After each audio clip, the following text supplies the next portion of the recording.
দেখো বন্ধুরা অলরেডি চলে এসছে কিন্তু তোমাদের সন্ধ্যা দিদিভাইয়ের বাড়িতে 2 দিদিভাই চলে এসছে, কিন্তু তোমরাও কিন্তু আসবে। ঠিক আছে বন্ধুরা, এসে গেছে কিন্তু সকাল ভোরবেলা বের হয়েছিল তো, ভোরবেলা থেকে এখন আস্তে আস্তে অনেকটাই বেজে গেছে, প্রায় 2টো বাজতে যায়। এবারে কিন্তু দিদিভাইদেরকে কিছু খেতে দেব। কিছু আমি জোগাড় করেছি, গরিব মতামতে, গরিব মানুষ তো না, কি করবো, যাই হোক ডাল ভাত করেছি, সেটা দিদিভাইকে এই মুহূর্তে খেতে দেবো আমি।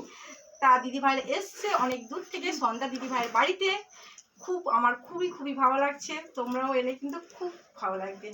এই সন্ধ্যা দিদিভাই গরিব মানুষের বাড়িতে। দিদিভাইরা কোথেকে এসছো একটু বলবেন প্লিজ? দিদিভাই বলো। আমি এসেছি হুগলি তারকেশ্বর থেকে, আর ডাল ভাত খেতে আমি এই দিদিভাইয়ের ঘরে এসেছি, আর বারবারই আমি ডাল ভাত খেতে আসবো। আর এই দিদিভাই এসেছে, আমি এসেছি নদিয়া কৃষ্ণনগর ওই বাসকুল্লার থেকে।